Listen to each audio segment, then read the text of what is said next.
especialmente do ponto de vista da gentrificação, ou palavrinha difícil de sair, tá certo? Que é quando imobiliários começam a comprar, tá?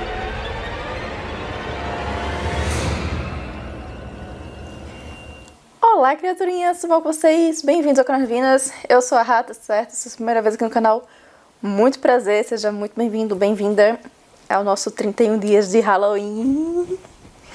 Ai, gente, eu tô surtando pra fazer esse especial pra vocês, mas eu tô gostando tanto. Então, hoje, nesse nosso quarto vídeo, quarto, quinto, eu não sei, eu perdi a noção já de datas. Esse é o quarto vídeo dessa minha empreitada. E a gente vai continuar falando de vampiros, porque ontem eu falei pra vocês de Carmila, né, no vídeo de ontem, a vampira que inspirou Drácula, e hoje eu vou falar de um filme novo de vampiros que estreou na Netflix essa semana.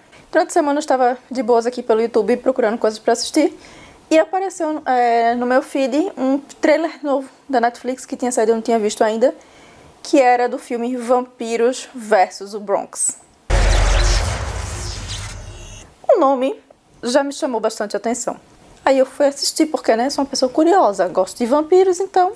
E depois de assistir o trailer, dizer que eu fiquei doida pra assistir o filme é um eufemismo. Eu fiquei assim, gente, tipo, fissurada. Só do trailer o filme já me ganhou, basicamente, sabe? E ele estreou nessa última sexta-feira, no dia 2 de outubro, lá na Netflix, tá certo? Então eu finalmente pude assistir e estou vindo contar pra vocês o que eu achei.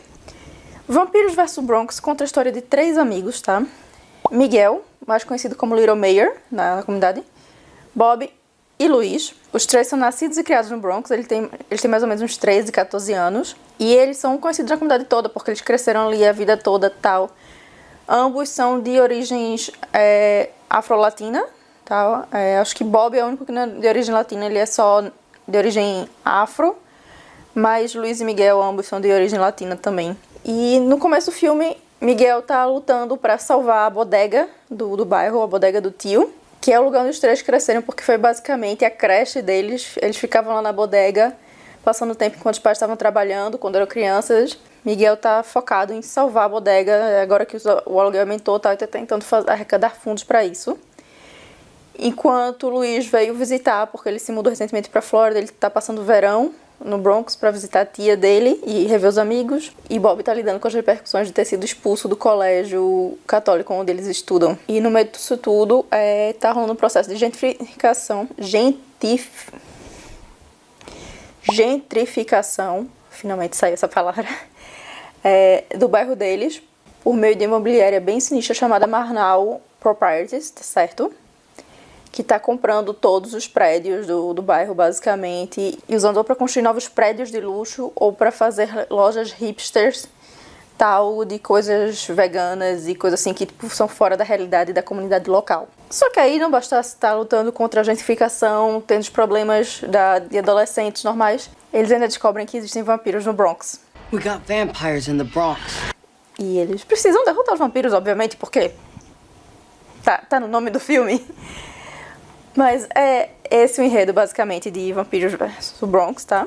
O filme é dirigido e foi ideia do Osmani Rodrigues, que é mais conhecido como diretor e produtor de TV. Ele já trabalhou no Funny or Die e atualmente trabalha no Saturday Night Live, tá?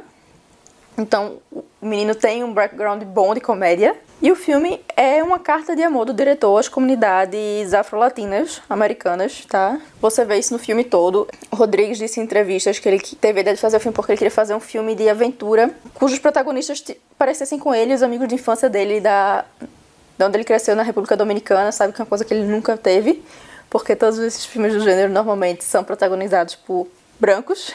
E por isso ele escolheu que o filme se passasse em Nova York. Então a gentrificação é uma coisa que é muito comum em Nova York, nos bairros de origem latina e negra. Então, por isso ele escolheu esse tema também. Então, pra ele, o Bronx foi o lugar perfeito pra passar essa história, tá? De primeiro, eu achei que ele fosse natural do Bronx e por isso que ele fez a história assim tão focada no Bronx.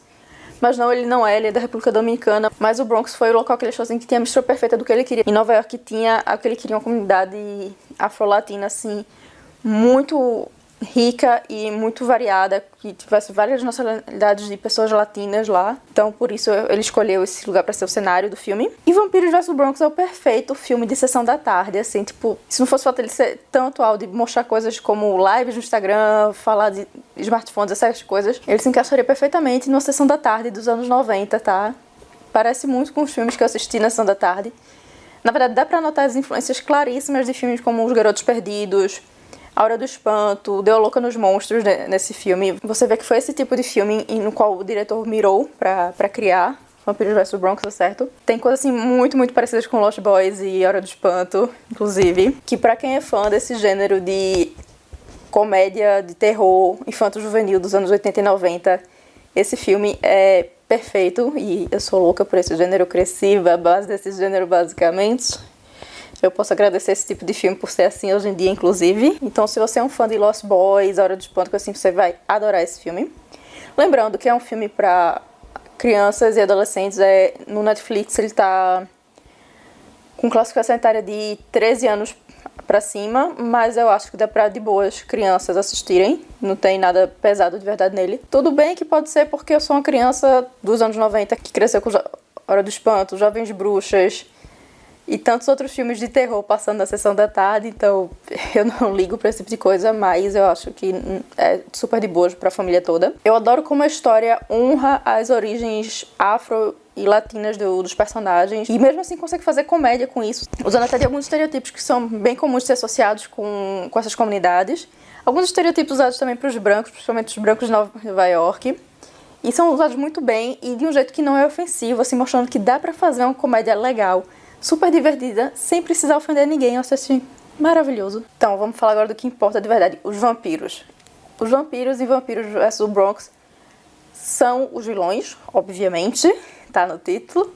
E eles são vampiros que seguem a maioria das regras clássicas do vampirismo, tá certo? Então, eles não podem sair no sol porque senão eles morrem. Símbolos católicos conseguem matar ou machucar eles, como água benta, crucifixo, hóstia, esse tipo de coisa. Eles dormem em caixões durante os dias, não têm reflexo e precisam de permissão para entrar nos lugares. Ou seja, são aquelas coisas bem dos vampiros clássicos dos filmes de terror infanto-juvenil dos anos 80 e 90, sabe? Tipo, basicamente as mesmas regras. A única coisa diferente que eu notei nesses vampiros é o fato que a origem deles, o modo como eles são criados, como eles passam o presente, né, que é como fala do The Gift, é passado, é diferente de qualquer um que eu já tenha visto, tá certo? Eu não lembro de nenhum que tenha uma origem similar ao deles. Se existe é porque eu não assisti, eu não lembro, mas eu achei único essa questão. E o filme não é só, tipo, obviamente inspirado nos filmes de 80 e 90, como ele também é, assim, uma obra perfeita para os fãs de sanguessugas como eu. Porque ele tem muita referência, muito easter eggzinho de coisas de vampiro que são, assim, super legais, que logo de primeiro você pega e, tipo, genial. Desde o nome da imobiliária, Murnau Properties, porque Murnau é o sobrenome do diretor de Nosferatu, até logo da imobiliária, que é a foto de Vlad Impalador, tá certo? O personagem histórico que inspirou Drácula. Tem um personagem que se chama Polidori, que é, como a gente falou no vídeo de ontem de Carmila, é o nome do autor de The Vampire, o Vampiro, a primeira história do vampiro romântico que a gente conhece hoje em dia, né, que deu início a esse gênero inteiro. E tem também o fato de que quando os vampiros mostram suas presas, vão atacar, eles ficam com aquela cara deformada, que nem Garotos Perdidos em Buffy.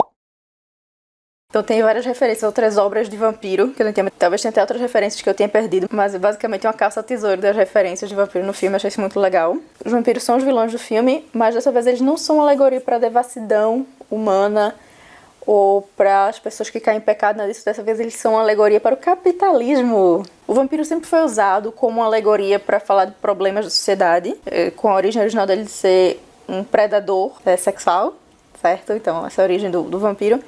E dessa vez ele está sendo usado para falar de capitalismo e do capitalismo selvagem, de como isso é ruim para a sociedade, especialmente do ponto de vista da gentrificação, ou palavrinha difícil de sair, tá certo? Que é quando imobiliárias começam a comprar terrenos, comprar casas, prédios em bairros pobres e de baixa renda e transformar em prédios de luxo ou em shopping centers e coisas assim, e acaba expulsando a comunidade original daquele lugar, porque as pessoas não têm mais dinheiro para poder se manter ali. É basicamente o que acontece no começo de Up. Então o grande vilão do filme é esse, é o capitalismo, a gentrificação, essa necessidade de focar no lucro e esquecer da comunidade que a gente tem na sociedade da gente.